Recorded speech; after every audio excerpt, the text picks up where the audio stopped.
Je m'appelle Delphine, j'ai 35 ans, et je suis une mère célibataire de Lyon.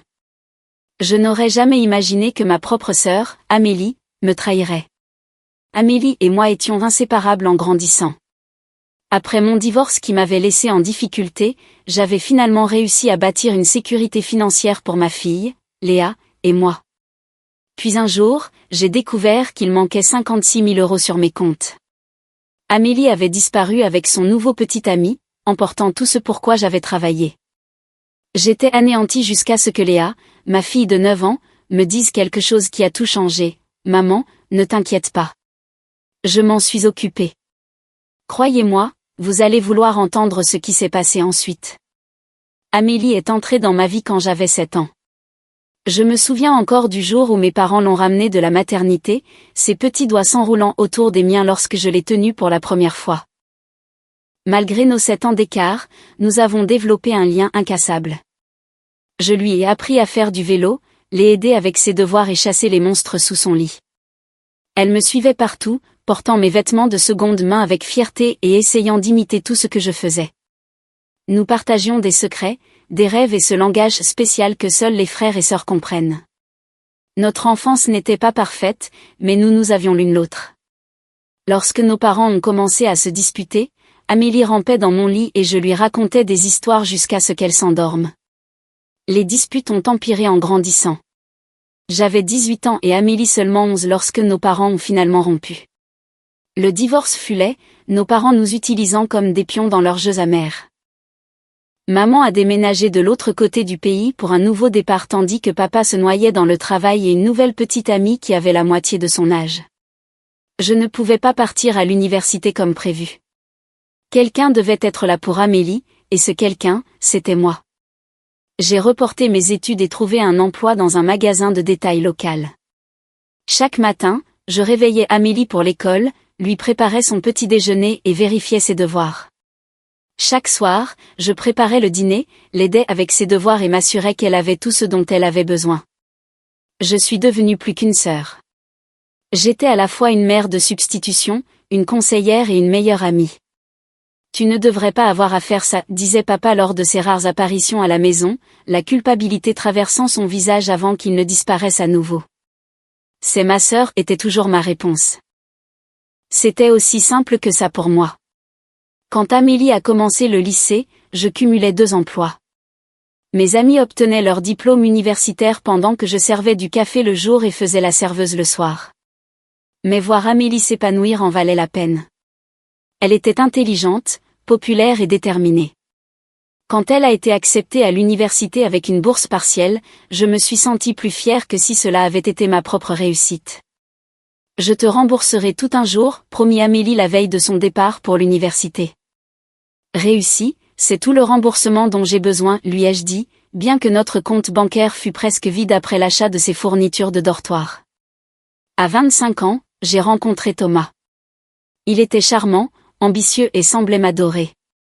En un an, nous nous sommes mariés et j'étais enceinte de Léa. Pendant un certain temps, la vie semblait parfaite. Amélie réussissait bien à l'université. J'avais un emploi stable d'assistante administrative dans une agence de marketing, et Thomas et moi avions un petit appartement confortable. La naissance de Léa fut le plus beau jour de ma vie. Elle avait mes yeux verts et les fossettes de Thomas, et je suis tombée complètement amoureuse d'elle. Amélie a conduit 4 heures pour rencontrer sa nièce, apportant une couverture faite à la main qu'elle avait tricotée pendant des mois. Elle est parfaite, Delphine, murmura Amélie, utilisant mon surnom d'enfance. Tu vas être la meilleure maman du monde. Mais le conte de fées s'est fissuré quand Léa a eu 3 ans. Thomas a commencé à rentrer tard, trouvant des excuses sur le travail. Son téléphone était toujours verrouillé, et il est devenu distant. Quand j'ai trouvé du rouge à lèvres sur son col, oui, aussi cliché que cela puisse paraître, il n'a même pas essayé de nier l'aventure. En quelques mois, notre mariage s'est effondré et Thomas a déménagé de l'autre côté du pays avec sa nouvelle petite amie, gardant à peine contact avec Léa. Je me suis retrouvée soudainement mère célibataire avec le cœur brisé et des factures qui s'accumulaient. Ces premiers mois furent un flou de larmes, de nuits blanches et d'inquiétudes sans fin. Amélie, qui venait d'obtenir son diplôme universitaire, a immédiatement fait ses bagages et a emménagé avec nous. Je suis là pour toi, ma sœur, a-t-elle promis. Comme tu l'as été pour moi. Avoir Amélie à mes côtés était une bénédiction. Elle aidait avec Léa, préparait les repas quand je travaillais tard et me faisait rire quand tout ce que je voulais, c'était pleurer. Mais après quelques mois, de petites choses ont commencé à se produire que j'ai ignorées. 20 € manquant dans mon sac à main que j'étais sûre d'avoir laissé là. Des factures qu'Amélie proposait de payer en ligne, mais qui, d'une manière ou d'une autre, n'étaient jamais payées, entraînant des frais de retard. Une carte de crédit que j'utilisais rarement, affichant soudainement des frais inhabituels qu'Amélie expliquait comme des cadeaux surprises qu'elle préparait. « As-tu pris de l'argent de mon portefeuille ?» ai-je demandé une fois, détestant les mots qui sortaient de ma bouche. « Delphine, je n'arrive pas à croire que tu me demandes ça, » répondit Amélie, les yeux pleins de larmes. « J'ai dû l'emprunter pour les courses et j'ai oublié de te le dire, je suis désolée. » Je me suis immédiatement sentie coupable de l'avoir douté. C'était Amélie, la petite fille qui avait autrefois donné tout son argent de poche à un sans-abri, qui était restée éveillée toute la nuit avec moi lorsque Léa avait eu sa première fièvre. Si elle avait emprunté de l'argent, c'était une erreur innocente, pas un vol. Après 1 an, Amélie a trouvé son propre appartement à proximité. Elle venait toujours presque tous les jours et gardait souvent Léa quand je devais travailler tard. Léa adorait sa tante qui lui apportait de petits cadeaux et l'emmenait manger une glace tous les samedis. Elle faisait des soirées pyjama où elle construisait des cabanes en coussin et restait éveillée à regarder des films Disney. Avec le recul, j'aurais dû voir les signes avant-coureurs, mais quand on aime quelqu'un, on trouve des excuses à son comportement. On crée des explications qui protègent l'image que l'on a d'eux, et j'aimais trop ma sœur pour voir ce qui se passait sous mes yeux. 5 ans après mon divorce, j'ai enfin trouvé mes marques. Grâce à des cours du soir et d'innombrables heures supplémentaires, j'ai gravi les échelons, passant d'assistante administrative à directrice marketing. La promotion s'accompagnait d'une augmentation de salaire substantielle et d'horaires améliorés, me permettant plus de temps avec Léa, qui avait maintenant 9 ans et devenait une petite fille remarquablement perspicace. « Tu n'es plus aussi fatiguée, maman » observa Léa un soir alors que nous préparions le dîner ensemble, ses petites mains remuant délicatement la sauce des pâtes. « C'est parce que je n'ai plus besoin de faire 2 métiers, ma chérie, répondis-je, réalisant à quel point mon épuisement l'avait affectée. Avec ma situation financière améliorée, j'ai réalisé ce qui semblait autrefois impossible, acheter notre propre maison. Elle n'était ni grande ni luxueuse, une modeste maison de 3 chambres dans un quartier sûr avec de bonnes écoles, mais c'était la nôtre. Le jour où nous avons eu les clés, Léa a couru dans chaque pièce, revendiquant la plus petite chambre avec la fenêtre en bail comme la sienne. « On ne partira jamais, n'est-ce pas, maman ?» demanda-t-elle, ses yeux verts sérieux. « C'est notre maison pour toujours, promis-je et je le pensais. » Pour la première fois depuis le départ de Thomas, je pouvais respirer financièrement. J'ai ouvert 3 comptes séparés avec des objectifs spécifiques. Premièrement, un fonds d'études pour Léa avec 15 000 €, un début pour sa future éducation. Deuxièmement, un fonds d'urgence avec 21 000 €, constitué lentement sur 5 ans en mettant de côté tout ce que je pouvais épargner. Et enfin, un compte d'épargne avec 20 000 € destiné à une petite entreprise. Je rêvais de créer un cabinet de conseil en marketing que je pourrais gérer depuis chez moi pour être plus présente pour Léa en grandissant. 56 000 € d'économies représentaient des années de sacrifice, préparer mes déjeuners au lieu de les acheter, me couper les cheveux moi-même, accepter des projets indépendants le week-end et ne jamais acheter quoi que ce soit qui ne soit pas absolument nécessaire. Chaque dépôt, aussi petit soit-il, était une victoire dans ma bataille silencieuse pour la sécurité. Alors que ma vie se stabilisait, celle d'Amélie semblait de plus en plus chaotique. Ses appels sont devenus imprévisibles, parfois quotidiens, parfois avec des semaines de silence. Elle changeait fréquemment d'emploi, toujours avec des histoires dramatiques de patrons déraisonnables ou de lieux de travail toxiques. Son apparence a également changé. Des vêtements coûteux un mois, incapable de se permettre une coupe de cheveux le mois suivant. Puis-je emprunter 500 € jusqu'à la paix, est devenue une demande régulière, bien que les montants aient augmenté et que la paix n'arrive parfois jamais. Je lui rappelais gentiment les prêts précédents, et elle devenait défensive ou larmoyante. « Je n'arrive pas à croire que tu comptes les sous avec ta propre sœur, disait-elle, la voix tremblante. Après tout ce que nous avons traversé. » Ces mots frappaient toujours leur cible. Je transférais l'argent, me disant que ce n'était que temporaire, juste la famille qui aidait la famille. Après tout, n'avais-je pas mis toute ma vie en suspens pour elle une fois? Puis Hugo est entré en scène. Amélie l'a rencontré dans un bar où elle travaillait comme serveuse et est tombée éperdument amoureuse. En quelques semaines, il était tout ce dont elle parlait, Hugo, charmant, ambitieux, qui avait de grands projets et une personnalité encore plus grande. Il va créer sa propre entreprise, s'extasiait-elle. Il a juste besoin d'un peu de capital pour la lancer. Lorsque j'ai finalement rencontré Hugo lors d'un dîner que j'avais organisé, quelque chose clochait. Il était beau de façon conventionnelle, avec des dents blanches parfaites et des vêtements de créateur qui semblaient trop chers pour quelqu'un entre deux opportunités, comme il se décrivait. Il a charmé Amélie, terminant complètement ses phrases et gardant son bras possessivement autour de sa taille. « Qu'est-ce que c'est exactement cette entreprise que vous prévoyez ?» ai-je demandé pendant le dessert. « Import-export » a-t-il répondu d'une voix douce. « J'ai des contacts à l'étranger. Tout est une question de relation. » Ses réponses à mes autres questions étaient tout aussi vagues, évitant les détails avec une facilité rodée. Plus inquiétant encore, il examinait tout dans ma maison avec des yeux calculateurs, posant des questions précises sur mon travail, mon salaire et mes économies. Après leur départ, Léa m'a tiré la manche. « Je ne l'aime pas, maman, a-t-elle dit simplement. « Pourquoi pas, ma chérie ?»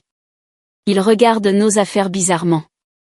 Et il a fait pleurer tante Amélie dans la salle de bain. Je les ai entendus. J'ai rejeté ses préoccupations comme une intuition enfantine mêlée à un instinct protecteur envers sa tante. Parfois, les adultes ont des désaccords, ai-je expliqué.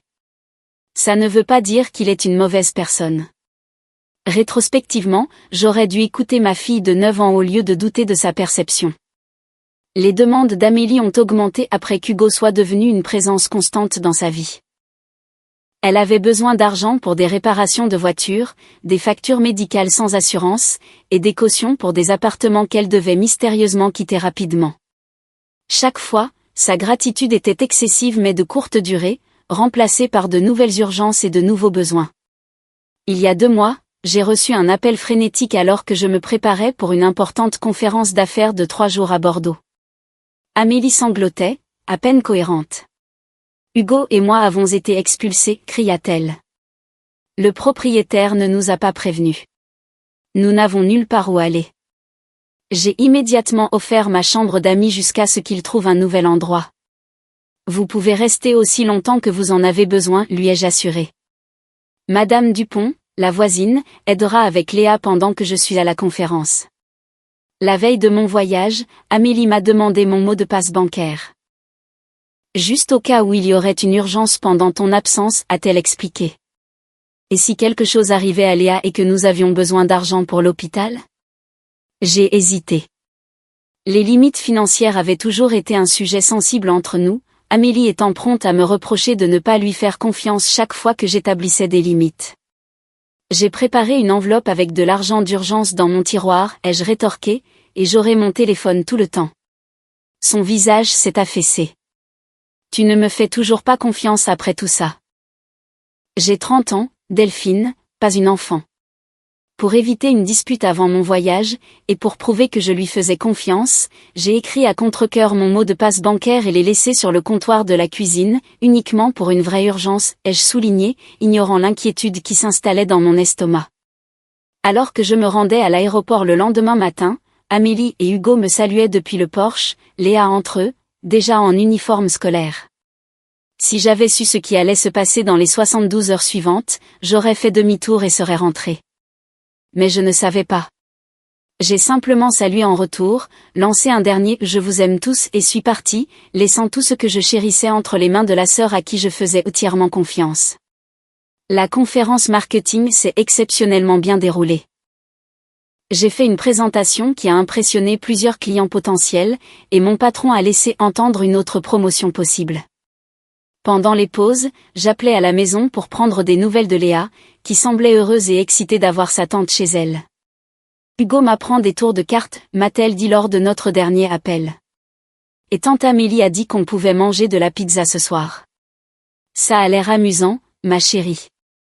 Je serai à la maison demain après-midi et nous pourrons faire une soirée cinéma juste toutes les deux. D'accord, maman. Je t'aime, l'infini. Je t'aime, l'infini plus un, ai-je répondu. Notre échange habituel. Tout semblait bien jusqu'à ce que ça ne le soit plus. Le troisième et dernier matin de la conférence, j'ai essayé d'appeler Amélie pour confirmer mon heure d'arrivée. Pas de réponse. J'ai envoyé un SMS, supposant qu'elle était occupée à déposer Léa à l'école. À midi, toujours sans réponse, une inquiétude lancinante a commencé à grandir. J'ai appelé Madame Dupont, qui a confirmé qu'elle avait emmené Léa à l'école ce matin-là comme convenu. Amélie m'a aussi demandé de garder Léa après l'école, a-t-elle ajouté, elle a dit qu'elle avait des courses à faire. Tout va bien? Je suis sûre que tout va bien, ai-je dit, plus pour me rassurer moi-même qu'elle. Probablement juste des problèmes de téléphone. Alors que j'attendais d'embarquer pour mon vol de retour, j'ai décidé de consulter mes comptes bancaires, ce que je n'avais pas fait pendant la conférence très occupée. J'ai ouvert l'application bancaire sur mon téléphone, saisi mon mot de passe et j'ai vu mon monde s'effondrer en un instant. Mon solde pour les 3 comptes, 0 €. J'ai cligné des yeux, supposant que c'était un bug ou que je m'étais connecté au mauvais compte. Je me suis déconnecté et reconnecté. Même résultat. Mon fonds d'urgence vide. Le fonds d'études de Léa vide. Mes économies pour mon entreprise vide. 56 000 € partis. Mes mains ont commencé à trembler si violemment que j'ai laissé tomber mon téléphone. L'annonce de l'embarquement est devenue un bruit lointain alors que le sang me montait aux oreilles. Je ne pouvais plus respirer. Une gentille inconnue a ramassé mon téléphone, l'inquiétude sur son visage alors qu'elle me demandait si j'avais besoin d'une aide médicale. D'une manière ou d'une autre, je suis montée dans l'avion. Le vol de 3 heures fut une torture, mon esprit, parcourant des explications de plus en plus désespérées. Il doit y avoir une erreur bancaire. Le téléphone d'Amélie était cassé et elle expliquerait tout. Peut-être y a-t-il eu une faille de sécurité et la banque a gelé les comptes. Au fond de moi, je savais qu'aucun de ces scénarios n'était vrai. Atterrissant à Lyon, j'ai appelé Amélie à plusieurs reprises en me précipitant vers ma voiture. Toujours pas de réponse. J'ai roulé à toute vitesse vers la maison, enfreignant toutes les limites, priant pour que je me trompe sur ce que je savais déjà être arrivé. Notre maison semblait normale de l'extérieur. Les fleurs fleurissaient toujours dans le jardin où Léa et moi les avions plantées. La lumière du porche était allumée comme si elle attendait mon retour. Mais quelque chose clochait immédiatement. Un silence qui suggérait le vide. À l'intérieur, la chambre d'amis d'Amélie était vide. Pas de vêtements dans le placard, pas d'articles de toilette dans la salle de bain, pas de mots sur le lit, juste un léger parfum persistant de son parfum. J'ai appelé la police, les mains tremblantes, signalant le vol. L'officier qui est arrivé a pris les détails avec un détachement professionnel. La fraude familiale est malheureusement courante, madame, a-t-il expliqué, tapant des notes sur sa tablette. Avez-vous une idée de l'endroit où votre sœur aurait pu aller? Non, ai-je murmuré, la réalité s'écrasant plus fort à chaque minute qui passait. Je pensais la connaître. L'expression de l'officier s'est légèrement adoucie.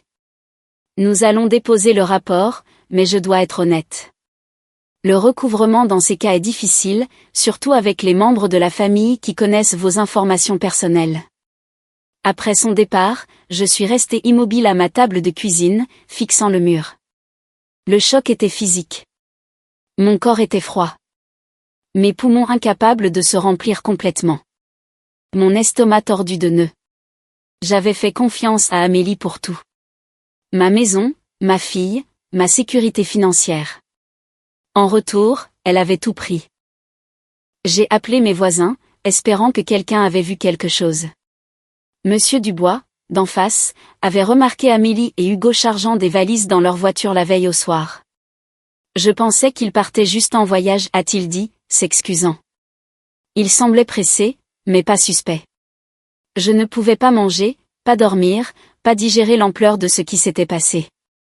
Le fonds d'urgence censé nous protéger en cas de crise. Disparu. Le fonds d'études de Léa que j'avais tant sacrifié pour construire. Disparu. Les économies de l'entreprise qui représentaient mes rêves pour notre avenir. Disparu. Mais pire que l'argent, c'était la trahison. Ma sœur, ma petite sœur, que j'avais pratiquement élevée, qui m'avait tenu la main pendant mon divorce, que Léa adorait. Comment avait-elle pu nous faire ça? J'ai trouvé une seule note glissée dans le tiroir de la cuisine où je gardais les menus à emporter. 5 mots de l'écriture d'Amélie, je suis désolée. J'ai dû voler ma propre sœur? J'ai dû voler l'avenir de ma nièce? Quelle justification possible pouvait exister pour une telle trahison? Le plus dur restait à venir, le dire à Léa. Comment expliquer à une enfant de 9 ans que la tante qu'elle adore a volé notre sécurité? Comment préserver la confiance d'un enfant envers les gens après une trahison aussi fondamentale? J'ai récupéré Léa chez Madame Dupont cet après-midi-là, essayant de me composer pour elle. Un seul regard sur mon visage et son sourire a disparu. Qu'est-ce qui ne va pas, maman? Parlons-en à la maison, ma chérie. Assise sur le canapé de notre salon, j'ai essayé de trouver des mots doux, mais il n'y avait pas de façon douce de décrire une réalité aussi dure. Ma chérie, quelque chose de grave est arrivé. Tante Amélie et Hugo ont pris l'argent de nos comptes d'épargne. Tout. L'argent pour l'université et les urgences, demanda Léa, sa voix petite. Oui, ai-je confirmé, les larmes finissant par couler. Et ils sont partis sans nous le dire. Je suis tellement désolée, Léa. Je lui faisais confiance et elle. Je ne pouvais pas continuer. Les sanglots m'ont submergée, pour l'argent perdu, pour la relation brisée, pour ma fille qui méritait mieux que ce chaos. J'avais échoué à la protéger, échoué à voir ce qui se passait sous mon propre toit. Léa m'a regardé pleurer avec un calme étrange, son jeune visage montrant une maturité au-delà de ses années. Puis elle a prononcé les mots qui allaient tout changer. Maman, ne t'inquiète pas. Je m'en suis occupée. À travers mes larmes, j'ai regardé ma fille avec confusion. Son visage était sérieux, déterminé. Pas du tout ce à quoi je m'attendais d'une enfant à qui l'on venait de dire que sa tante bien-aimée nous avait trahis. Que veux-tu dire par « tu t'en es occupée » ai-je demandé, essuyant mes yeux. Léa s'est levée, est allée dans sa chambre et est revenue avec mon ancien smartphone, un appareil que je lui avais donné pour des jeux après avoir amélioré le mien l'année dernière. Elle s'est assise à côté de moi, ses petits doigts naviguant vers la galerie de photos avec une dextérité habituelle. Je n'ai jamais aimé Hugo, commença-t-elle, sa voix ferme. Il souriait bizarrement, pas avec ses yeux. Ma chérie, de quoi parles-tu? Il y a 2 semaines, je les ai entendus se disputer dans la chambre d'amis quand tu travaillais tard. Hugo disait à tante Amélie qu'ils avaient besoin d'argent rapidement. Beaucoup d'argent. Le visage de Léa se plissa, se remémorant le souvenir. J'ai eu peur, alors j'ai commencé à les enregistrer avec ton ancien téléphone chaque fois qu'ils étaient là et que j'étais dans les parages. Elle me tendit le téléphone, montrant un fichier vidéo daté de 10 jours plus tôt. Les mains tremblantes, j'ai appuyé sur lecture. La vidéo montrait ma cuisine sous un angle inhabituel, apparemment cachée derrière la corbeille de fruits sur le comptoir. Amélie et Hugo se tenaient là, se disputant à voix basse mais intense. Ta sœur est riche, Amélie, siffla Hugo. 3 comptes avec presque 60 000 €. On pourrait utiliser ça. Je ne volerai pas Delphine, répondit Amélie, l'air sincèrement horrifiée. Elle m'a élevée. Elle a tout fait pour moi. Et maintenant elle vit dans cette belle maison pendant que nous nous faisons à nouveau expulser. Elle te doit ça. Le beau visage d'Hugo était transformé par la cupidité, ses yeux froids. De plus, c'est un emprunt, pas un vol. Nous la rembourserons une fois que mon affaire aura abouti. J'ai regardé en silence, stupéfaite, ma sœur secouer la tête, insistant sur le fait qu'elle ne me trahirait pas. La vidéo se termina et Léa mit en file d'attente une autre vidéo du lendemain. Celle-ci montrait un angle différent, depuis derrière une plante du salon, expliqua Léa avec une pointe de fierté. J'étais meilleure pour cacher le téléphone. Dans cet enregistrement, la tactique d'Hugo avait changé. Il ne demandait plus, il suppliait, son bras autour des épaules d'Amélie. Bébé, j'ai des problèmes. Ce ne sont pas le genre de type à qui on peut dire « désolé, je n'ai pas l'argent ». Ils me trouveront, et ça ne sera pas joli. Sa voix se brisa de manière convaincante. Je ne t'ai jamais dit ça, mais ils ont cassé les jambes de mon frère pour moins d'argent. Le visage d'Amélie montrait de la peur. Pourquoi ne me l'as-tu pas dit avant? Combien dois-tu? 50 000. J'essayais de te protéger de l'inquiétude. Mon cœur se serra. Hugo manipulait Amélie, jouant sur ses sympathies, et d'après l'expression de son visage dans la vidéo, ça marchait. Il y en a d'autres, dit Léa, faisant défiler doucement des dizaines de fichiers vidéo. J'ai tout enregistré quand ils étaient là. Comment as-tu su faire ça? Ai-je demandé, stupéfaite par la prescience de ma fille. Léa haussa les épaules.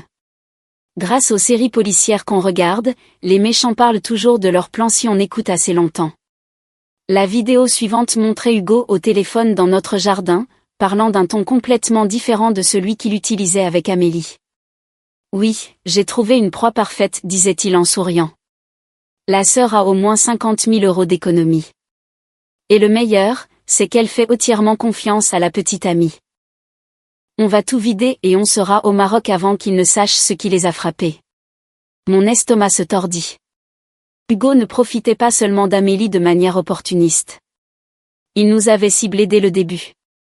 Mais la vidéo la plus révélatrice était celle de la nuit précédant mon départ pour la conférence. Elle montrait ma chambre filmée depuis ce qui semblait être la cachette de Léa dans le placard. Amélie était assise sur mon lit, la tête dans les mains, tandis qu'Hugo faisait les 100 pas. Je ne peux pas faire ça, sanglotait Amélie. Delphine sera dévastée. La façade charmante d'Hugo avait complètement disparu. Tu n'as plus le choix, claqua-t-il. Soit elle perd de l'argent, soit je lui parle de Montpellier. La tête d'Amélie se releva, le visage pâle. Tu ne ferais pas ça. Ta sœur parfaite ne sait pas tout de toi, n'est-ce pas? Comment penses-tu qu'elle se sentirait en sachant ce que tu as fait là-bas? La menace planait dans l'air. Les épaules d'Amélie s'affaissèrent de défaite. D'accord, mais nous la rembourserons. Chaque centime. Bien sûr, ma chérie. Ce que tu veux. Le sourire d'Hugo était froid. Victorieux. J'ai mis la vidéo en pause, l'esprit en ébullition. Montpellier? Amélie ne m'avait jamais parlé de Montpellier. Il y a plus, dit Léa, sortant un petit carnet de sa poche. J'ai noté leur conversation quand ils ne savaient pas que j'écoutais. Le vrai nom d'Hugo n'est pas Hugo. C'est Daniel Leclerc. Il a dit à tante Amélie de ne jamais l'appeler comme ça, mais je l'ai entendu utiliser ce nom quand ils se disputaient. J'ai regardé ma fille de 9 ans avec incrédulité. Pendant que je faisais aveuglément confiance à ma sœur, Léa menait une enquête approfondie. Il y a encore une chose, dit-elle, reprenant le téléphone et ouvrant une autre application. J'ai configuré ton ordinateur portable dans la chambre d'amis comme caméra de sécurité. J'ai dit à tante Amélie que j'en avais besoin pour un projet scolaire, mais j'utilisais en fait ce programme d'espionnage que tu avais installé quand tu pensais que je jouais trop. L'ironie m'aurait peut-être fait rire dans d'autres circonstances. Le logiciel de surveillance parentale que j'avais installé fournissait maintenant des preuves essentielles. Léa a diffusé une vidéo montrant Hugo fouillant dans mes tiroirs de bureau, trouvant le mot de passe bancaire que j'avais écrit et le prenant en photo avec son téléphone. Plus tard dans la même vidéo, il a ouvert mon ordinateur portable et accédé à mes comptes, notant tous les détails. J'ai tout sauvegardé sur ton stockage cloud, expliqua Léa. Donc même s'il prenait mon téléphone, nous aurions toujours les vidéos. J'ai serré ma fille remarquable dans mes bras, la tenant fort. Léa, tu es absolument incroyable. Mais pourquoi ne m'as-tu pas dit ce qui se passait? Son petit corps se tendit contre le mien. J'ai essayé, maman. Je t'ai dit que je n'aimais pas Hugo. Je t'ai dit que je les avais entendus se disputer. Mais tu as dit que j'étais juste jalouse de tante Amélie. La honte m'a envahie.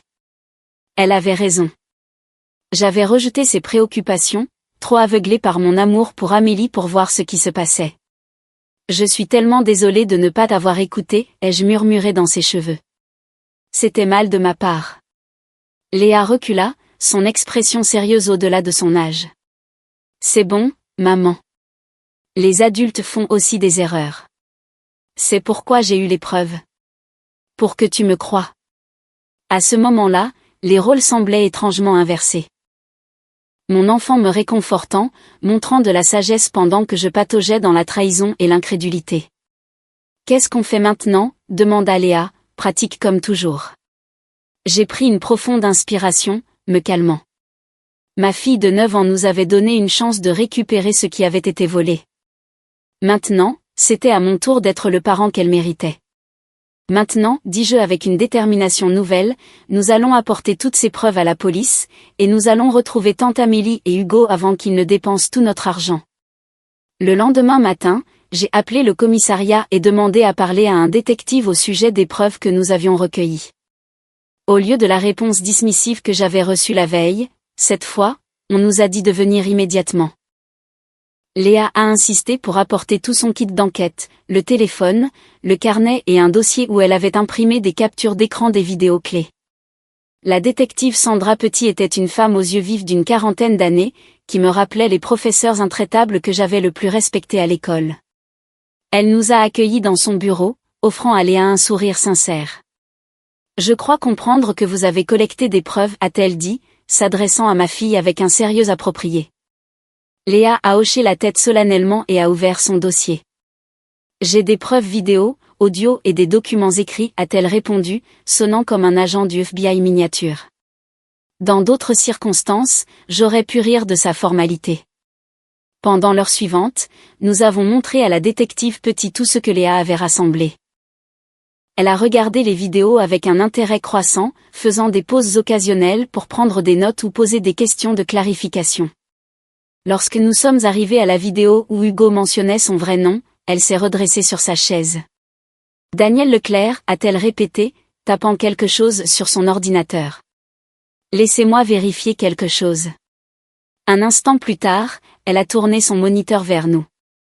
L'écran montrait une photo d'identité judiciaire d'Hugo, ou plutôt de Daniel, l'air nettement moins soigné que l'homme charmant qui était entré dans nos vies. Daniel Leclerc a un sacré casier judiciaire, a expliqué la détective Petit. Fraude, usurpation d'identité, escroquerie. Il est recherché dans 3 départements pour des arnaques similaires, ciblant des femmes, généralement par l'intermédiaire de leurs proches ou amis pour obtenir l'accès à leurs finances, puis disparaissant avec l'argent. Il a déjà fait ça ? Ma voix sonnait creuse, même à mes propres oreilles. Plusieurs fois.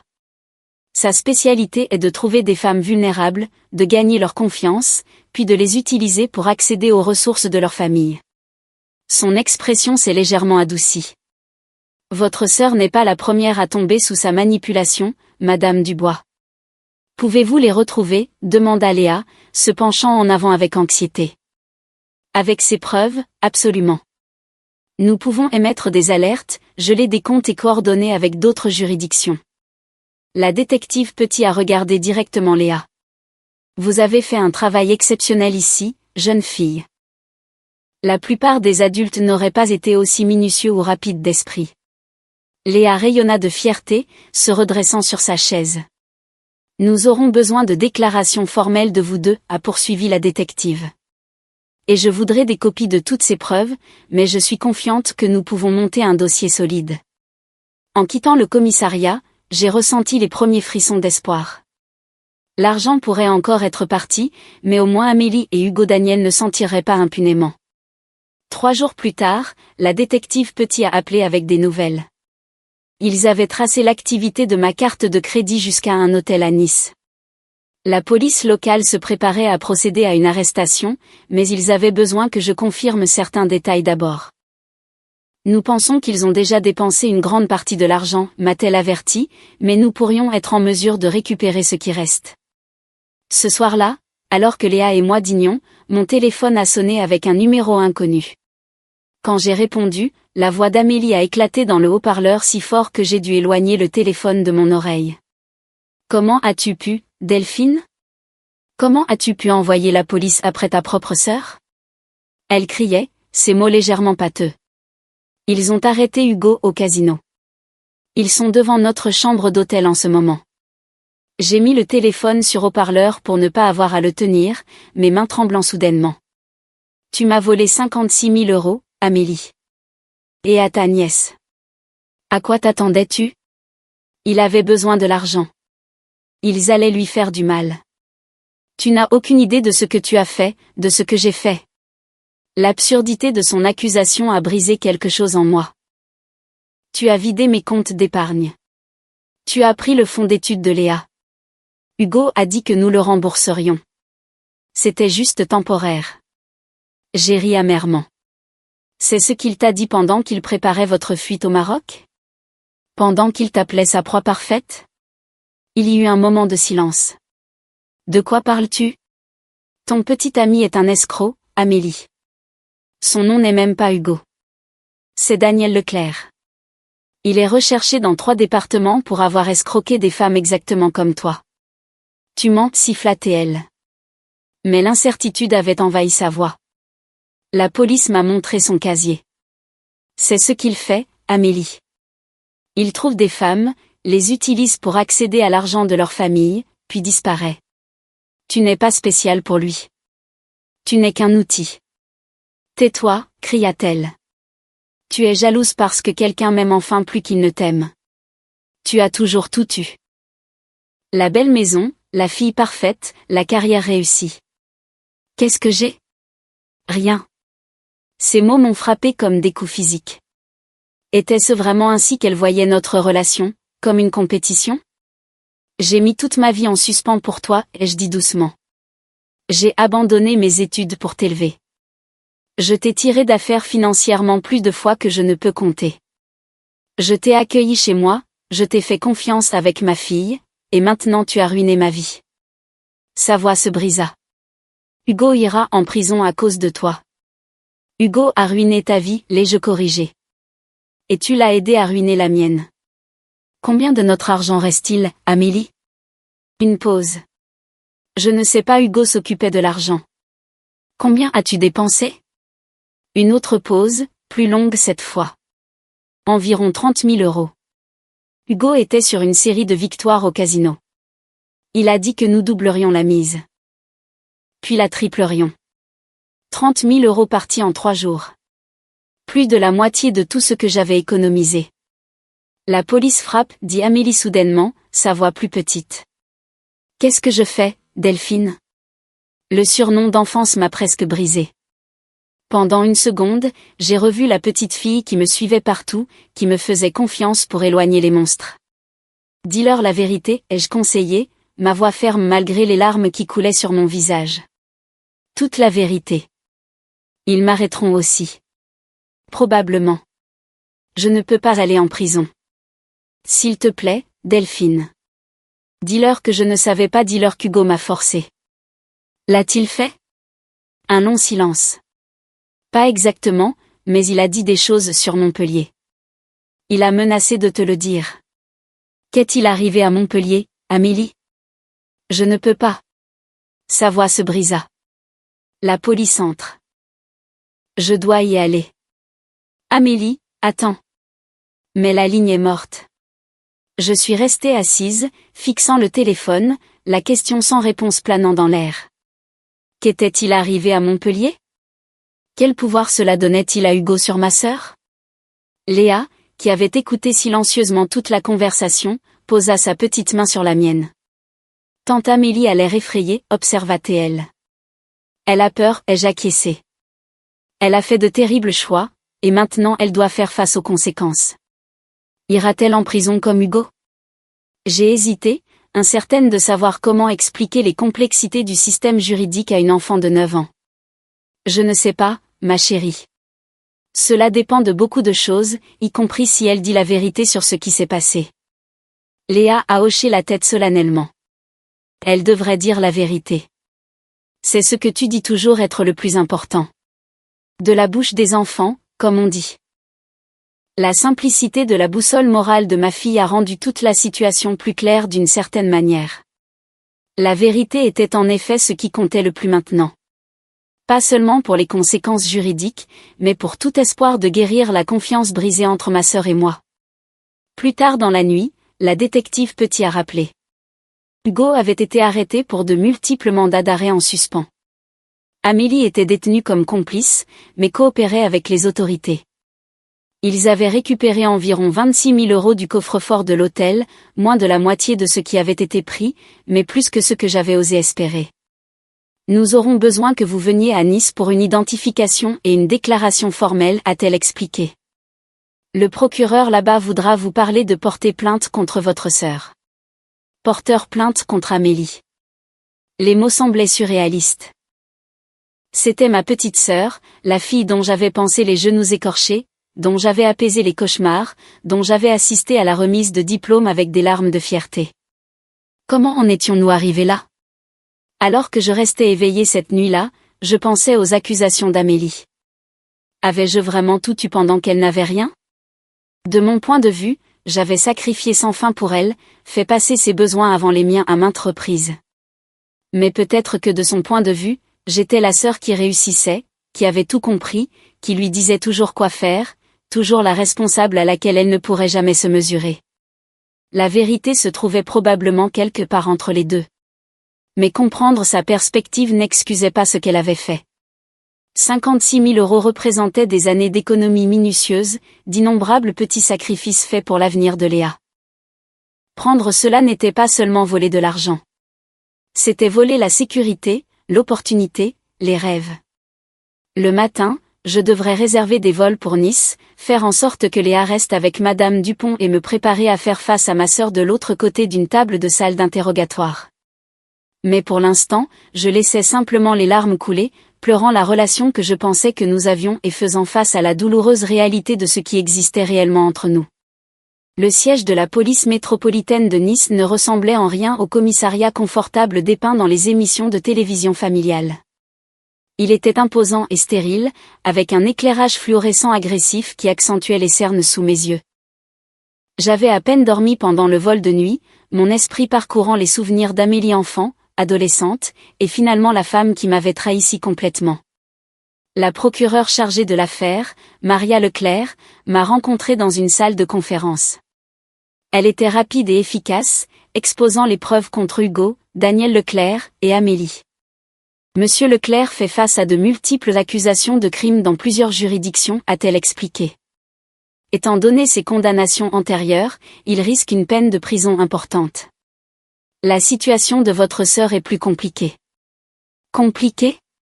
Comment, ai-je demandé, sirotant le café de la brigade qui avait un goût de café infusé depuis la semaine dernière. Elle est une délinquante primaire et elle coopère. Elle affirme que Leclerc l'a manipulée et menacée, ce qui peut être partiellement vrai compte tenu de son passé. Cependant, les preuves recueillies par votre fille montrent clairement qu'elle a finalement fait un choix conscient de participer. Ma poitrine se serra à la mention des preuves de Léa. Le travail de détective de ma fille de 9 ans faisait maintenant partie d'une poursuite pénale. Quelles sont ces accusations?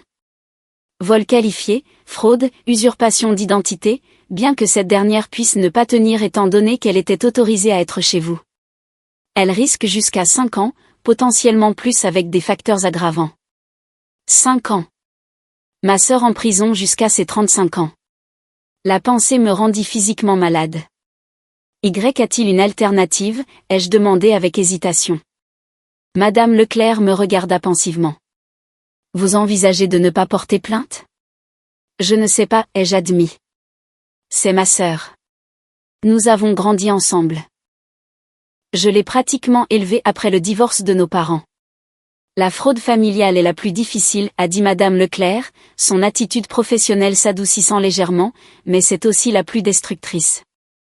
Votre sœur a trahi votre confiance de la manière la plus fondamentale. Je sais. Cependant, a-t-elle poursuivi, il y a une possibilité. Si votre sœur accepte de témoigner contre Leclerc et fournit des informations sur ses autres activités criminelles, nous pourrions potentiellement offrir un accord de plaidoyer avec des accusations réduites. À quoi cela ressemblerait-il? Possiblement 18 mois dans un établissement à sécurité minimale, plus une probation et des ordonnances de restitution. Mais cela dépend entièrement de la valeur de son témoignage et de son niveau de coopération. 18 mois semblait encore une éternité, mais c'était mieux que 5 ans, et la restitution signifiait qu'elle devrait éventuellement rembourser ce qui avait été pris. Puis-je la voir, ai-je demandé. Madame Leclerc a passé un appel téléphonique, et 30 minutes plus tard, j'ai été conduite dans une petite pièce avec une table métallique boulonnée au sol. Quand ils ont amené Amélie, je l'ai à peine reconnue. Ses cheveux habituellement parfaits pendaient mollement autour de son visage pâle. Les vêtements de créateur avaient été remplacés par une combinaison orange qui la faisait paraître petite et vulnérable. Sans maquillage, elle paraissait plus jeune, plus comme la sœur dont je me souvenais. Delphine, murmura-t-elle, les yeux se remplissant de larmes. Je ne pensais pas que tu viendrais. J'avais besoin de réponses, ai-je répondu, gardant ma voix neutre malgré les émotions qui tourbillonnaient en moi. Nous nous sommes assises l'une en face de l'autre, un gouffre plus large que la table métallique entre nous. Ils ont arrêté Hugo, a-t-elle dit inutilement. Il avait de fausses identités dans la chambre d'hôtel, des passeports avec des noms différents. Son nom est Daniel, lui ai-je rappelé. Et oui, la détective Petit m'a dit qu'il était recherché dans plusieurs départements. Le visage d'Amélie se froissa. Je ne savais pas.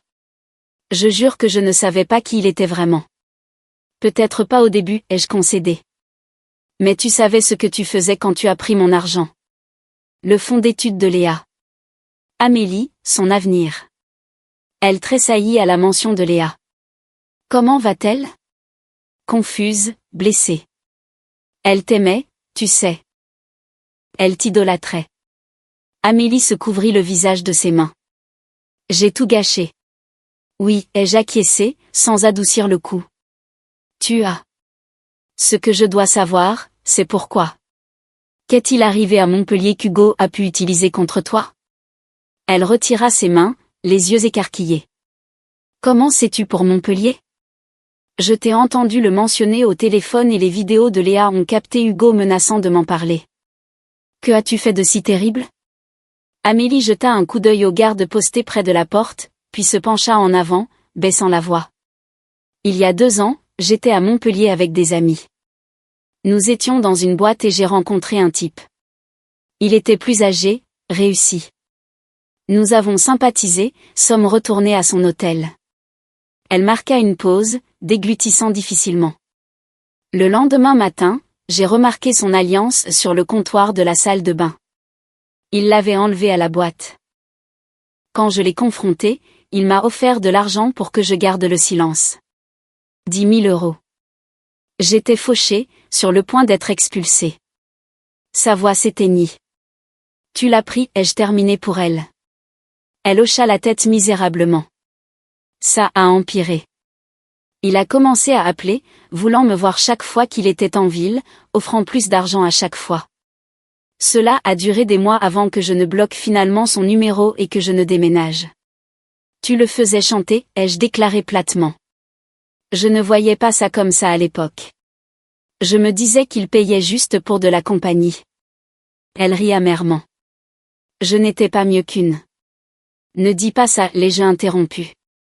Ce n'est pas de ça qu'il s'agit.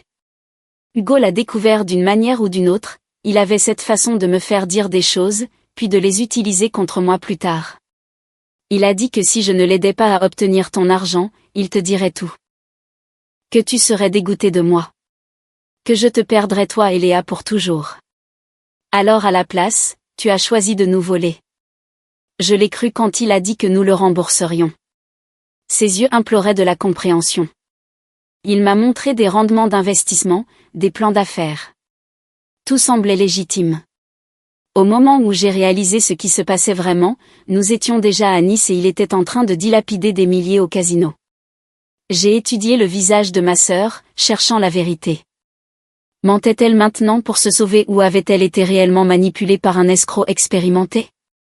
La réponse se situait probablement quelque part entre les deux. Pas innocente, mais peut-être pas aussi calculatrice que je l'avais craint. Le procureur te propose un accord, ai-je dit finalement. Témoigne contre Hugo Daniel, et ils réduiront tes accusations, 18 mois au lieu de 5 ans. L'espoir vacilla dans ses yeux. Tu fais ça pour moi. Après ce que j'ai fait. Je ne le fais pas pour toi, ai-je précisé. Je le fais parce que t'envoyer en prison pour 5 ans ne me rendra pas mon argent. De cette façon, tu purgeras moins de temps et tu devras faire restitution. Son visage s'affaissa à ma logique froide. Je comprends. Comprends-tu vraiment? Parce que j'ai besoin que tu comprennes pleinement ce que tu as fait, Amélie. Tu n'as pas seulement pris de l'argent. Tu as trahi ma confiance complètement. Tu as brisé le cœur de Léa. Tu as endommagé notre famille d'une manière qui pourrait ne jamais guérir. Les larmes coulaient sur ses joues. Je sais, et je passerai le reste de ma vie à essayer de réparer ça. Je te le promets. Les promesses de ta part ne signifient pas grand-chose en ce moment, ai-je dit en me levant. Accepte l'accord. Coopère pleinement. Rembourse chaque centime que tu peux. C'est la seule voie à suivre que je vois en ce moment. Delphine, attends, appela-t-elle alors que je me tournais pour partir. Penses-tu que tu me pardonneras un jour? Je m'arrêtai à la porte, la question planant lourdement entre nous. Je ne sais pas, ai-je répondu honnêtement. En ce moment, je ne peux même pas l'imaginer. Les semaines qui suivirent furent parmi les plus difficiles de ma vie. Avec seulement 26 000 € récupérés, je faisais face à une crise financière. Mon fonds d'urgence était épuisé. Les économies pour les études de Léa presque anéanties. Je devais prendre des projets indépendants le week-end juste pour joindre les deux bouts, travaillant souvent jusqu'à minuit après que Léa se soit endormie. Mes collègues, ayant appris ce qui s'était passé, ont organisé une collecte de fonds surprise qui m'a fait pleurer. Fonds d'urgence familiale pour Delphine et Léa lisait la campagne en ligne qu'ils avaient créée, qui a permis de recueillir près de 7 000 € auprès de collègues, de clients et même de concurrents de notre secteur. Leur gentillesse était une lueur d'espoir dans une période autrement sombre. Léa, enfant remarquable qu'elle était, ne s'est jamais plainte de nos circonstances soudainement plus difficiles. Fini les soirées pizza hebdomadaires, pas de camp d'été cette année, moins de nouveaux vêtements. Elle a accepté chaque changement avec une maturité qui m'a à la fois impressionnée et inquiétée. Aucune enfant de 9 ans ne devrait l'avoir à être aussi mature. J'ai pris rendez-vous pour qu'elle voie la conseillère scolaire, m'inquiétant de l'impact psychologique de la trahison de sa tante. Madame Lambert, la conseillère, m'a assuré que Léa gérait la situation remarquablement bien. Elle se sent investie par son rôle dans la résolution du crime, a expliqué Madame Lambert lors de notre entretien parental. Plutôt que de se sentir victime, elle se considère comme l'héroïne de l'histoire. Mais est-ce sain, ai-je demandé, inquiète. Ne devrait-elle pas être plus contrariée? Les enfants sont résilients, Madame Dubois. Et Léa a un sens aigu de la justice. Elle est blessée par les actions de sa tante, certes, mais elle se concentre sur le fait que les méchants ont été attrapés. C'est en fait une réaction très saine. J'aurais aimé pouvoir en dire autant de mon propre état émotionnel. Je me suis retrouvée isolée entre la rage et le chagrin. Parfois, je me réveillais au milieu de la nuit de rêve où Amélie et moi étions à nouveau des enfants, innocentes et inséparables. D'autres fois, je me retrouvais à vérifier compulsivement mes comptes bancaires, paranoïaque à l'idée d'un nouveau vol, malgré les mots de passe changés et les mesures de sécurité supplémentaires. Amélie a appelé de prison 3 semaines après son arrestation. J'ai failli ne pas accepter l'appel en PCV, mais quelque chose, l'habitude peut-être, ou une inquiétude fraternelle persistante, m'a fait accepter. J'ai accepté l'accord, a-t-elle dit sans préambule. Je témoigne contre Hugo Daniel, quel que soit son nom. Bien, ai-je répondu, incertaine de quoi dire d'autre. Il me transfère dans un établissement de la région parisienne le mois prochain pour purger ma peine, 18 mois comme tu as dit, et je serai en probation après cela avec des paiements de restitution. J'ai hoché la tête, puis j'ai réalisé qu'elle ne pouvait pas me voir. C'est bien. Delphine, j'ai besoin de te voir avant qu'il ne me transfère. S'il te plaît, il y a des choses que je dois te dire en personne. Mon premier instinct fut de refuser. Que pouvait-elle bien dire qui ferait une différence? Mais la brutalité dans sa voix m'a fait hésiter. J'y réfléchirai, ai-je dit finalement. Et Léa, pourrais-je la voir aussi? Juste une fois. Absolument pas, ai-je dit fermement. Tu as fait assez de dégâts là-bas. L'appel s'est terminé peu après, me laissant avec une décision à prendre. Devais-je à Amélie une dernière visite? En avais-je besoin pour ma propre clôture? Les questions m'ont hanté pendant des jours jusqu'à ce que je me décide finalement. Je la reverrai une fois de plus avant son transfert, non pas pour elle, mais pour moi, pour regarder ma sœur dans les yeux et essayer de comprendre comment nous en étions arrivés à cette situation brisée, pour chercher toute possibilité de rédemption, aussi lointaine soit-elle. Le centre de détention départemental semblait encore plus lugubre à la lumière du petit matin.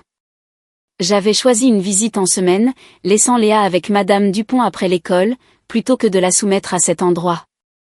Le garde m'a escorté dans la même salle de réunion stérile où j'avais vu Amélie 3 semaines plus tôt. Quand elle est entrée, j'ai remarqué de subtils changements. Sa combinaison lui pendait plus lâche, suggérant une perte de poids. Des cernes sombres ombrageaient ses yeux, mais son expression était plus calme, plus posée qu'auparavant. « Merci d'être venu, dit-elle, prenant place en face de moi. Je n'étais pas sûre que tu le ferais. Moi non plus, ai-je admis. Nous sommes restés un instant dans un silence inconfortable. 28 ans d'histoire partagée, soudainement insuffisant pour la conversation. Je vois un thérapeute ici, dit finalement Amélie. Cela fait partie du programme présententiel. C'est très instructif. De quelle manière? Elle traça un motif sur la table métallique avec son doigt. Nous avons parlé de schéma. Comment j'ai passé toute ma vie à me définir par rapport à toi? J'ai froncé les sourcils. Qu'est-ce que ça veut dire? Quand nous étions petites, après le divorce de maman et papa, tu es devenue tout pour moi. Mère, sœur, meilleure amie, tu étais parfaite à mes yeux. Responsable, intelligente, équilibrée, tout ce que je n'étais pas. Je ne faisais que ce qui devait être fait, ai-je dit, mal à l'aise avec sa caractérisation. Je le sais maintenant. Mais à l'époque, je te mettais sur un piédestal. Et en grandissant, j'ai commencé à en vouloir. À t'en vouloir. Parce que quoi que je fasse, je ne pouvais pas être à la hauteur.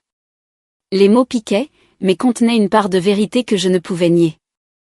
Alors, j'ai commencé à faire des bêtises, a-t-elle poursuivi. À faire des choix que je savais que tu n'approuverais pas. À faire des choses spécifiquement parce qu'elles te décevraient. C'était enfantin et stupide, mais c'était la seule façon que je connaissais d'établir ma propre identité. En me volant, je n'ai pas pu empêcher un ton amer dans ma voix. Non, ça, c'était différent. Ça, c'était, elle fit une pause, semblant se débattre avec elle-même. C'était l'aboutissement d'années de mauvaises décisions, de choix d'hommes excitants mais terribles pour moi, de vouloir des raccourcis vers la stabilité pour laquelle tu avais travaillé si dur.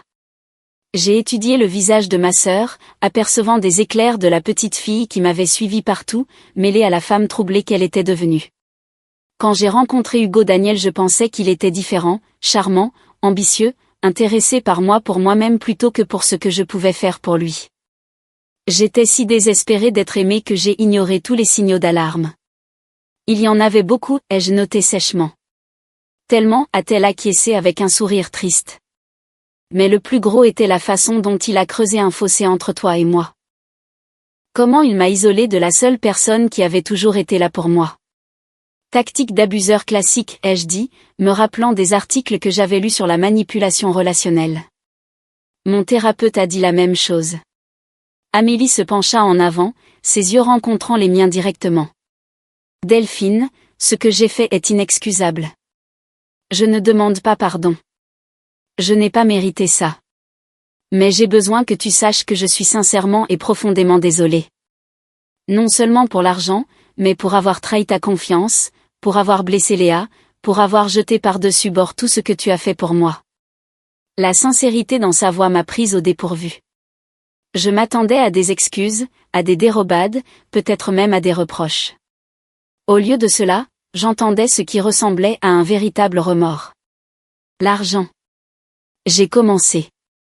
Je rembourserai chaque centime, m'a-t-elle interrompu.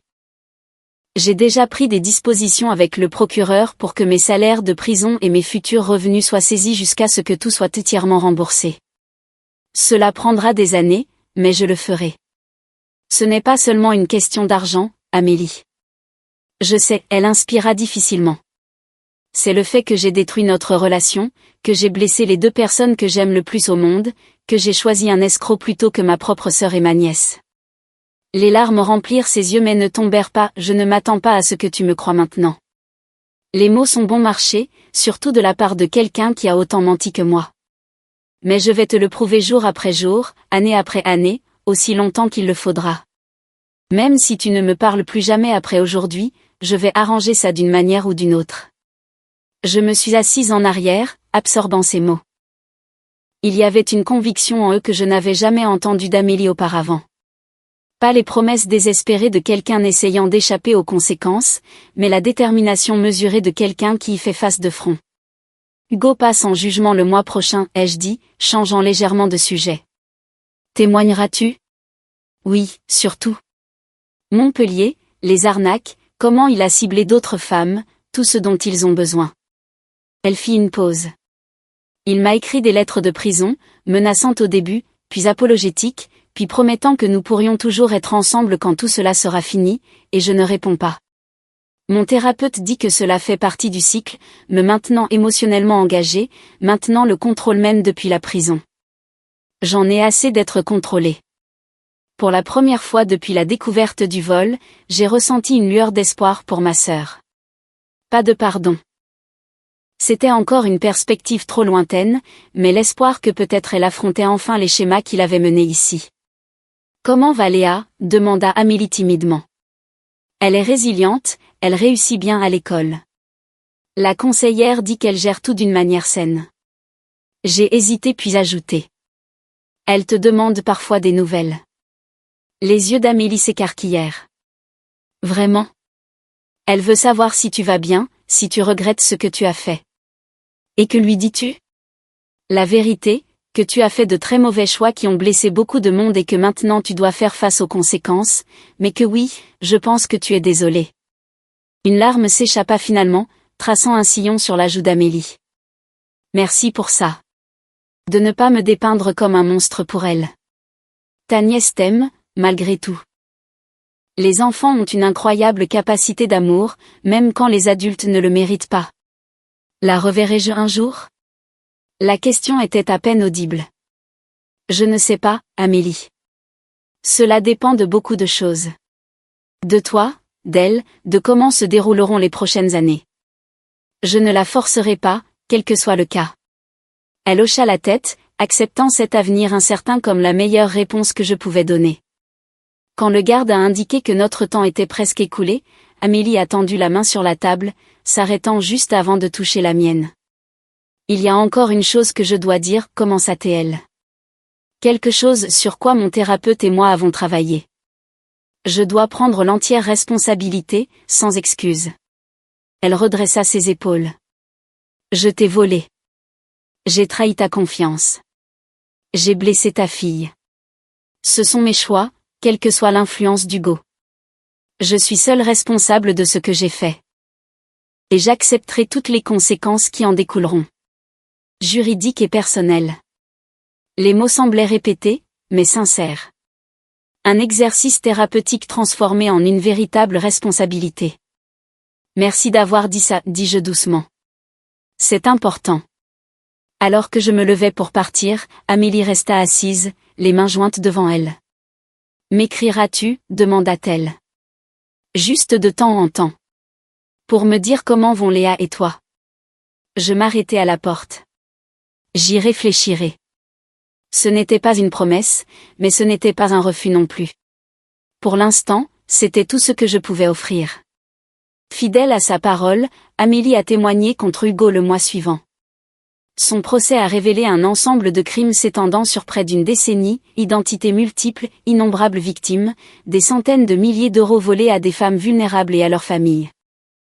Avec le témoignage d'Amélie et les preuves d'autres victimes, il a été condamné à 12 ans de prison fédérale. Amélie a commencé sa peine de 18 mois dans un établissement à sécurité minimale dans la région parisienne. Fidèle à ses paroles, elle écrivait régulièrement.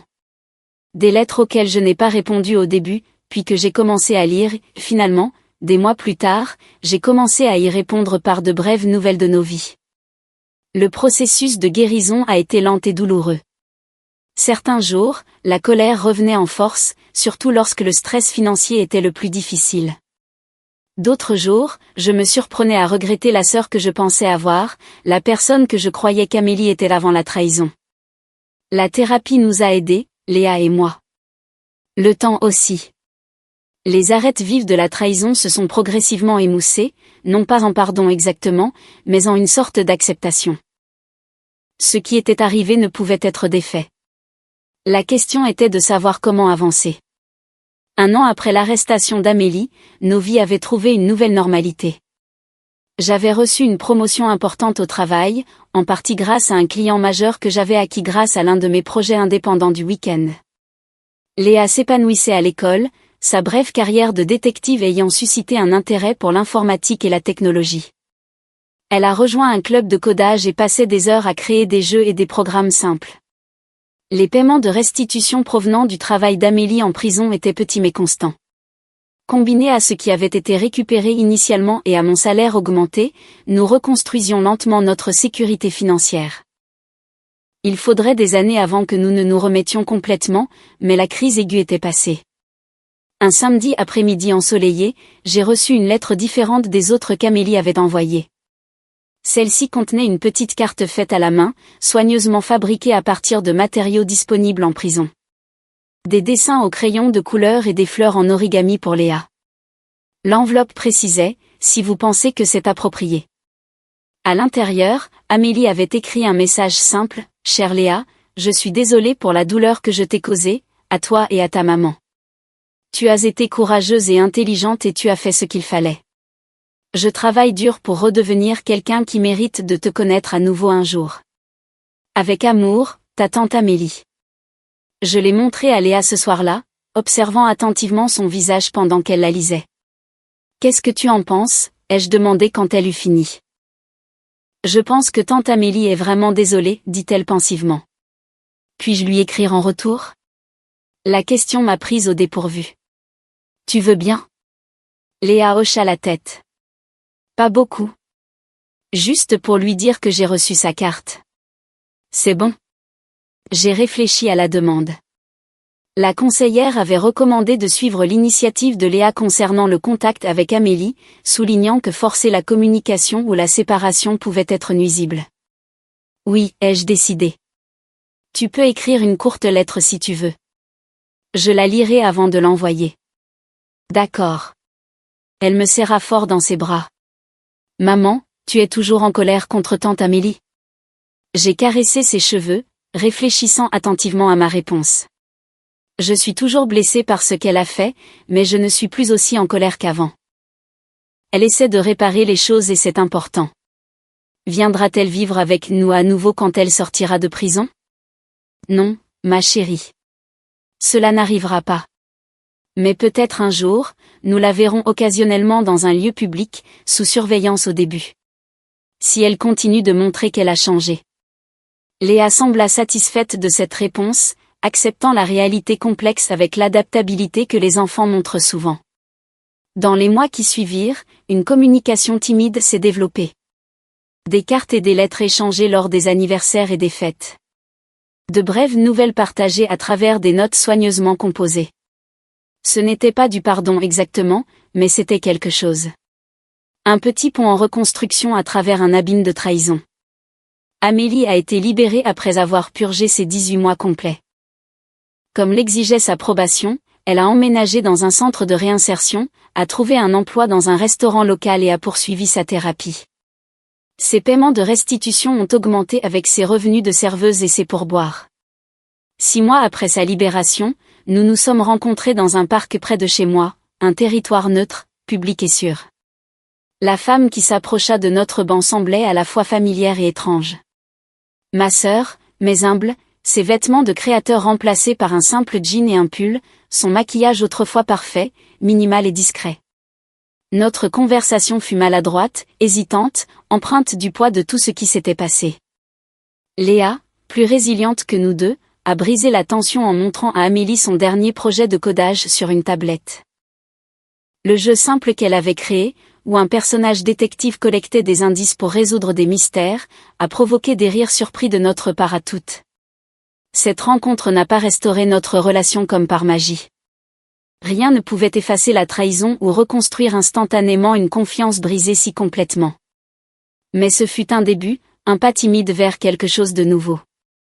Non pas la confiance aveugle d'avant, mais une connexion prudente et les yeux grands ouverts, construite sur la responsabilité plutôt que sur l'obligation. À travers ce douloureux chemin, j'ai appris des leçons que je n'avais jamais anticipées. Que parfois, les personnes les plus proches de nous peuvent causer les blessures les plus profondes. Que le pardon n'est pas une décision unique, mais un choix quotidien. Que les limites ne sont pas égoïstes, mais nécessaires pour des relations saines. Et surtout, qu'écouter l'instinct d'une enfant de 9 ans pourrait être le choix le plus sage de tous. J'ai aussi appris que la famille n'est pas définie par l'acceptation inconditionnelle de comportements nuisibles, mais par le courage de tenir les êtres chers responsables tout en laissant de la place à un véritable changement. Le véritable amour signifie parfois s'éloigner jusqu'à ce que la guérison puisse se produire pour les deux parties. Aujourd'hui, 3 ans après cette terrible découverte, Amélie et moi nous parlons tous les mois. Elle effectue des paiements de restitution réguliers et construit une nouvelle vie, modeste mais honnête. Léa la voit occasionnellement, toujours en ma présence. La confiance revient par petits incréments microscopiques, gagnés par des actions cohérentes plutôt que par des promesses. Je me demande parfois ce qui se serait passé si Léa n'avait pas été si observatrice, si courageuse, si déterminée à nous protéger. Amélie serait-elle finalement revenue d'elle-même ? Aurait-elle reconnu la manipulation d'Hugo sans les conséquences juridiques qui l'ont forcée à affronter la réalité ? Aurais-je jamais appris la vérité sur le ressentiment et la jalousie de ma sœur qui ont alimenté ses choix ? Je ne le saurai jamais. Mais je sais ceci, la plus grande sagesse vient parfois des sources les plus inattendues, comme une enfant de 9 ans qui a vu ce que je ne pouvais pas voir et a agi quand je ne le ferais pas. Avez-vous déjà vécu un moment où la perception d'un enfant a transpercé la cécité d'un adulte pour révéler une vérité inconfortable ? Et alors que cette histoire s'évanouit doucement dans les ombres de votre esprit, se dissolvant dans les espaces silencieux où la mémoire et le mystère s'entrelacent, comprenez que ce n'était jamais juste une histoire. Ce fut un éveil. Un battement brut de vérité humaine enveloppé de secrets murmurés et d'émotions voilées. Chaque mot, un éclat de réalité fracturée. Chaque phrase, un pont entre les mondes vus et invisibles, entre la lumière de la révélation et l'abîme sombre de ce qui reste indicible. C'est ici, dans cet espace liminal, que les histoires respirent leur magie la plus puissante, remuant les chambres les plus profondes de votre âme, provoquant les peurs inexprimées, les désirs enfouis et les espoirs fragiles qui s'accrochent à votre cœur comme des braises fragiles. C'est le pouvoir de ces récits. Ces confessions numériques murmurées dans le vide où l'anonymat devient le masque de la vérité et où chaque spectateur devient le gardien de secrets trop lourds à porter seul. Et maintenant, ce secret, cet écho tremblant de la réalité de quelqu'un d'autre, devient une partie de votre propre récit ombragé, s'entremêlant avec vos pensées, éveillant cette curiosité indéniable. La faim insatiable de savoir ce qui se trouve au-delà. Quelles histoires restent encore à raconter ? Quels mystères planent, juste hors de portée, attendant que vous les découvriez ? Alors, accrochez-vous à ce sentiment, à ce fil électrique d'émerveillement et de malaise. Car c'est ce qui nous relie tous à travers le vaste réseau invisible de l'expérience humaine. Et si votre cœur s'emballe, si votre esprit s'attarde sur les « et si » et les « peut-être », alors vous savez que l'histoire a fait son œuvre, sa magie s'est tissée dans le tissu de votre être. Alors, avant de vous éloigner de ce royaume, rappelez-vous ceci. Chaque histoire que vous rencontrez ici est une invitation murmurée à regarder plus profondément, à écouter plus attentivement, à embrasser l'obscurité et la lumière. Et si vous vous êtes perdu, si vous vous êtes un tant soit peu changé, alors honorez cette connexion en gardant la flamme vivante. Aimez cette vidéo si l'histoire vous a hanté.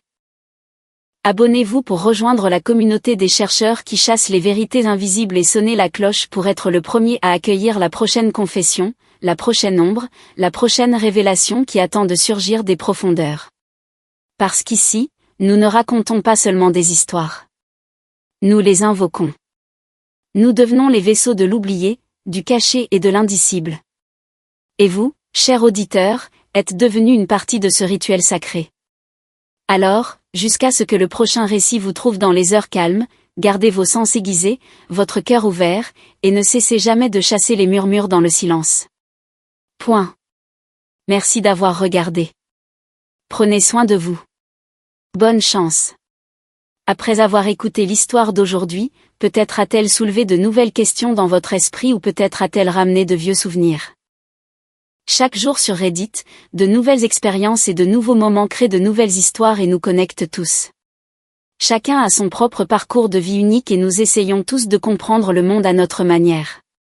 Ce genre de moments nous rappelle que nous sommes tous humains, parfois heureux, parfois tristes et apprenant toujours quelque chose de nouveau. Si vous avez apprécié cette histoire, n'hésitez pas à la partager avec vos amis. Vos réflexions et vos commentaires nous sont toujours précieux car ils nous motivent à créer un contenu encore meilleur. Chaque histoire a son propre angle unique et notre objectif est de comprendre la perspective de chacun et de rendre notre contenu diversifié et pertinent. Des histoires comme celle-ci nous aident à réaliser que le chemin de la vie est différent pour chacun et qu'en écoutant d'autres histoires, nous apprenons quelque chose de nouveau. Vous pouvez également partager vos propres histoires avec nous. Vos expériences nous sont également précieuses. Et si vous avez apprécié cette vidéo, veuillez laisser vos commentaires. Nous visons à créer un contenu qui illumine votre esprit et vous donne de nouvelles idées à chaque fois. Si vous avez déjà vu cette vidéo auparavant, vos commentaires sont toujours importants. Avec chaque commentaire, nous pouvons améliorer notre contenu et apporter une nouvelle perspective à nos téléspectateurs. Aujourd'hui, ce que nous avons vu n'était qu'une petite partie des nombreuses histoires partagées sur Reddit et dans le monde. C'est un rappel de la façon dont nous essayons tous de comprendre la vie en partageant nos expériences les uns avec les autres. Cette vidéo n'était qu'un exemple de la façon dont nous essayons de nous connecter avec les autres par le biais de la narration, en apprenant sur les différentes facettes de la vie. Nous espérons continuer à partager de telles histoires qui nous aident tous à apprendre et à grandir ensemble. Merci de votre temps et n'oubliez pas de rester à l'affût pour d'autres histoires à venir. Si vous ne l'avez pas encore fait, veuillez aimer et suivre pour plus de contenu incroyable. Votre soutien nous permet de continuer, et nous nous efforcerons de vous apporter des histoires plus stimulantes et émouvantes. En attendant la prochaine fois, prenez soin de vous et restez curieux.